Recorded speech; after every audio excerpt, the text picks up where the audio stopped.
دوستو، شمشیر اور مہک کی شادی کے روز ایک جان کا حادثہ پیش آیا یا کروایا گیا کہ مہک اس دنیا میں نہ رہے اور شمشیر کی رائل فیملی کا حصہ نہ بن سکے۔ اب اصل سسپنس یہ ہے کہ جب حادثہ کروانے والوں نے پورا انتظام کیا اور انہیں ہر طرح سے یقین ہو گیا کہ مہک جل کر راکھ کا حصہ بن گئی ہے تو وہ بچ کیسے گئی؟ وجہ ہے کہ مارنے والوں سے بچانے والا یقیناً بہت بڑا ہے، لیکن وہ کیا اسباب بنے جو اس کو بچا گئے؟ اس کا چچا ریحان کون سے خالی گھر میں اس کا علاج کر رہا تھا؟ اسے کون وہاں لے گیا؟ یہ سب باتیں سسپنس میں رکھی گئی ہیں، اور یہی قلمکار کا کمال ہے کہ کہانی کا سحر نہ ٹوٹے اور دلچسپی قائم رہے اور دیکھنے والوں کے ذہن میں کئی آپشنز چلتے رہیں۔ اب ہم ان آپشنز کا جائزہ اس ڈرامے کی سٹوری اور اگلے ایپیسوڈ کے ٹیزر کے واقعات کو ملا کر لیں گے۔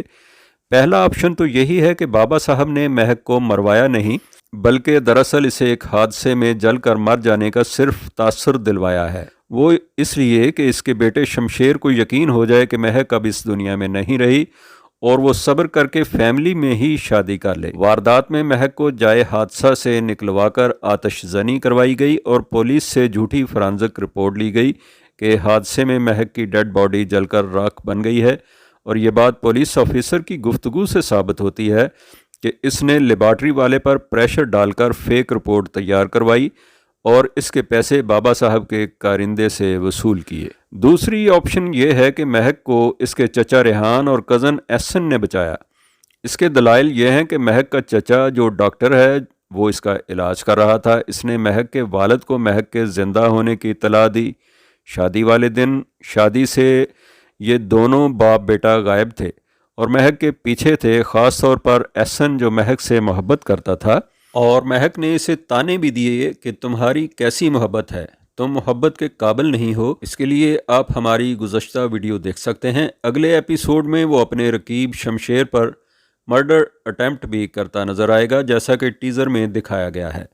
بابا صاحب کا کارندہ شیرو تو بابا صاحب کے حکم یا پلان کے مطابق اسے تیل چھڑک کر جلا چکا تھا اور سکون سے بیٹھا ایک ہوٹل کے باہر کھانا کھا رہا ہوگا جب وہ مہک کو زندہ دیکھ کر حیران رہ جائے گا اور اس رکشے کے پیچھے بھاگے گا جس میں وہ اس کے سامنے سوار ہو کر گئی۔ البتہ حیران کن حد تک وہ ماہر جرائم پیشہ آدمی شیرو رکشے کا نمبر نوٹ نہیں کرے گا جو اس کے لیے ضروری تھا۔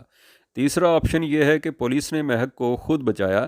اس آپشن کے مطابق پولیس نے بابا صاحب کا پلان ایگزیکیوٹ نہیں ہونے دیا۔ جرائم پیشہ کرندہ شیرو تو مہک کی گاڑی میں اس کی موجودگی میں آگ لگا کر موقع واردات سے نکل گیا، لیکن پولیس نے اپنی ڈیوٹی پوری کی اور مہک کو جائے حادثہ سے نکال کر ایک پرائیویٹ مکان میں لے جا کر اس کے ڈاکٹر چچا ریحان کو سب بات بتا دی، اور کچھ وقت تک مہک وہاں اپنے چچا کے زیر علاج رہی۔ پولیس آفیسر نے مہک کی موت کی جھوٹی فرانزک رپورٹ کرا کے بابا صاحب کو تاثر دیا کہ ان کا پلان مکمل ہو چکا ہے۔ اس کے عوض اس نے بابا صاحب کے آدمی سے بھی رقم حاصل کر لی، اور یوں پولیس آفیسر بابا صاحب کے ساتھ ڈبل گیم کر گیا۔ ہو سکتا ہے کہ یہ پولیس آفیسر احسن اور اس کے والد ریحان کی پشت پناہی بھی کر رہا ہو، کیونکہ ریحان ایسا ماہر نہیں ہے کہ وہ شمشیر پر یکدم قاتلانہ حملہ ہی کر دے۔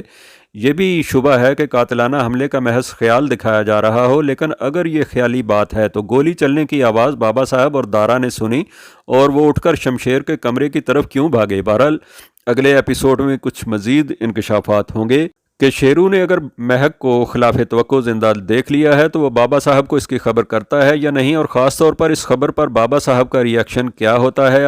اپنے کومنٹس ضرور دیجئے اور ہمارے چینل کو سبسکرائب کیجئے۔ شکریہ، اللہ حافظ۔